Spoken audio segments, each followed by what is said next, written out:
character creation is so hard in D&D. You not only need to create story and a concept for your character, but you also need to navigate species, classes, backgrounds, feats, ability scores, and more. Luckily, with the new Players Handbook, character creation is easier than ever. Accompany me to learn how to create your character for Dungeons & Dragons 2024. Now, let's roll initiative. The first part is creating your concept.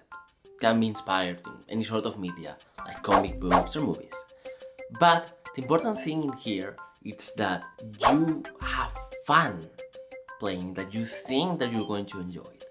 That's the most important part. After that, we need to go with the classes. Now, there are 13 classes in here. A lot of them, we don't got time for all of those. So I made a song for you.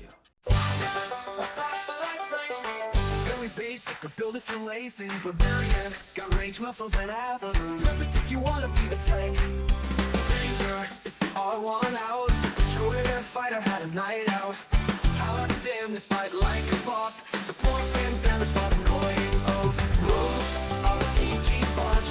Simple and clean if you don't like crunch. Most, to be Jackie Chan. Stunts and strikes to feel like the man. Cleric if you sense the divine itch. Heals and damage will do the trick. Sorcerer, if you arcane. Magic will be your enemy's bane. Part 2, be the MVP will make your enemies rest in peace. Druid, to be one with the world. Forms and nature to control. Wise off. Wizard knowledge gives you a call. And a look in the tail, never be this fireball. Warlock, if you want to customize. Cantrips and spells to capitalize. Here we have all the classes, so sit your asses and let's move on. Wait, what about the Artificer? Listen well, we don't talk about the Artificer, okay? We don't talk about the Artificer.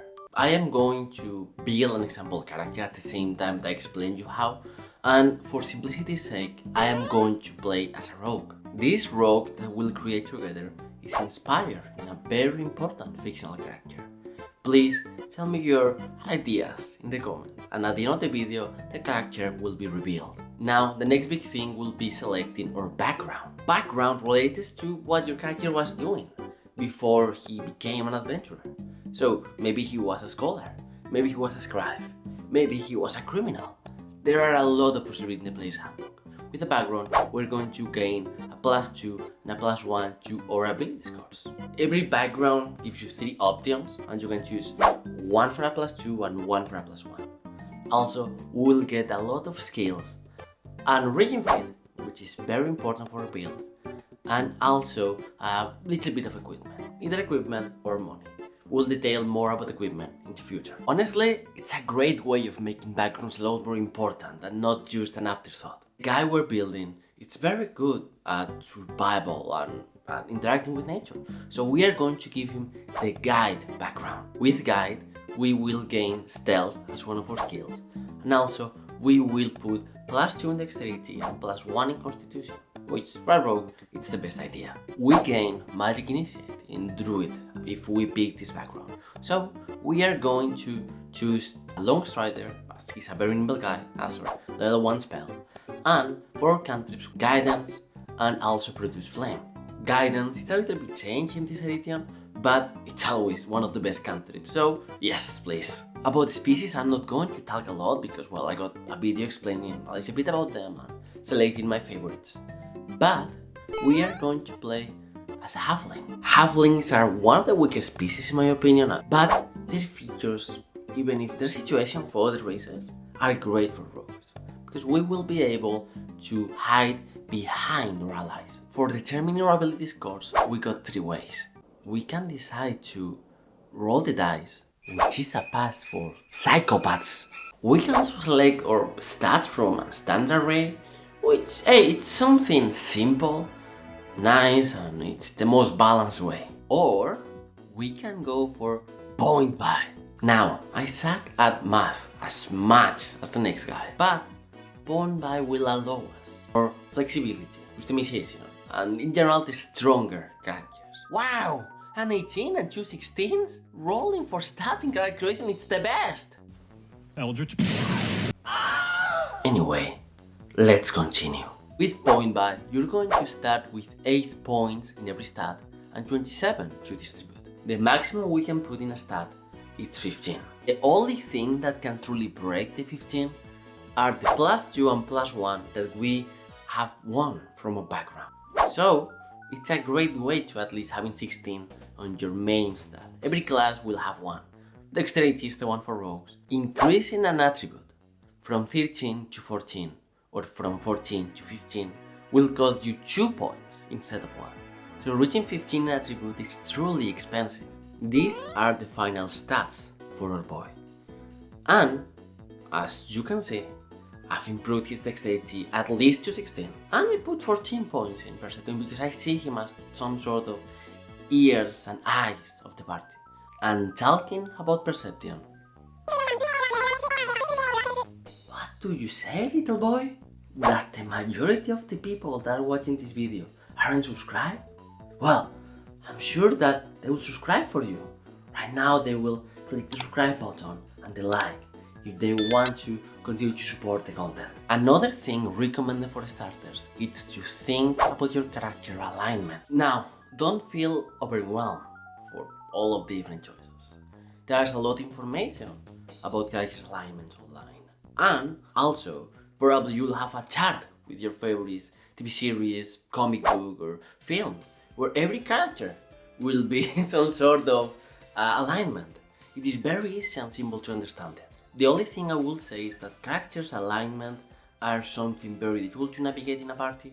Be sure that everyone in the same party has similar vibes in one way or another. Or to know that if you're playing a chaotic world character, you're not going to fight the lawful good paladins of the group. Shout out to some of my favorite alignments. Neutral good, chaotic good, and lawful evil.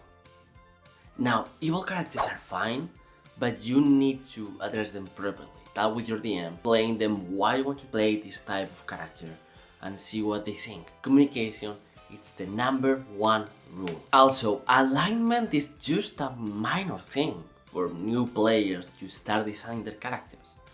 Your character should still be an individual, someone with maybe a family, dreams, hopes, people they care for, or things and concepts they care for. And we need to feel the details, small details and tiny numbers that are on our character sheet. Proficiencies, we start them with saving throws. We are playing as a rogue, so we are proficiency in dexterity and intelligence. Depending on the class you choose, your proficiency will be different in saving throws, so please mark the ones that are good for your class. We start with the maximum amount of hit points in our hit die, so 8 plus our constitution modifier, for a total of 10 hit points at level 1. Small breeze will kill us, but it's level 1, so as my DM always said, If he dies, he dies. For skills, as a rogue we pick 4. We already have stealth and survival, so we are going to pick perception, insight, acrobatics and sleight of hand. For equipment, you got a series of items already bought for you. Or you can take option B and you start to swim in gold. You'll have a lot of gold to use in anything you will want. But be careful. You need equipment to survive in D&D. If you don't have an armor, gold cannot protect you from a sharp sword. This is an important choice because you can either pick the equipment from your class or the equipment from your background. Both or none, and just take all of the gold. It is very important for the martial character, as we are going to get weapon masteries. Depending on the weapon you choose, you will have certain special abilities. Having advantage, giving enemies disadvantage, making them moving slower. There's a lot of choices. In the case of our character, we will start with the equipment that our class gives us. So we are going to start with leather armor, 2 daggers, a short sword, a short bow, 20 arrows, a quiver, thieves' tools, a burglar pack, and 8 gold pieces. Combat is not the strong suit of our character, so with the daggers and the short bow, we'll be fine. But let's imagine that we will use 25 gold pieces to maybe buy a rapier. If we buy a rapier, we'll still have 33 gold pieces, which is good, and we will be able to do more damage with our attacks. But again, our character values more the gold than the rapier, as he's not truly someone that wants to be the thick of things in melee. so we won't buy it for the moment. The last part will be filling the proficiencies and also deciding your features. Features are the ones that you get. We got level 1, so there's no choice in here. We're going to get sneak attack, and we're also going to get expertise. In our case, in stealth and perception. And with that, we got our character created. Oh, you're right! I didn't say which character is this. Ladies and gentlemen, I introduce you to Frodo from the Lord of the Rings. Frodo. Where is Frodo? Pretty basic, right? Wow! I feel the power of my point buy. I feel the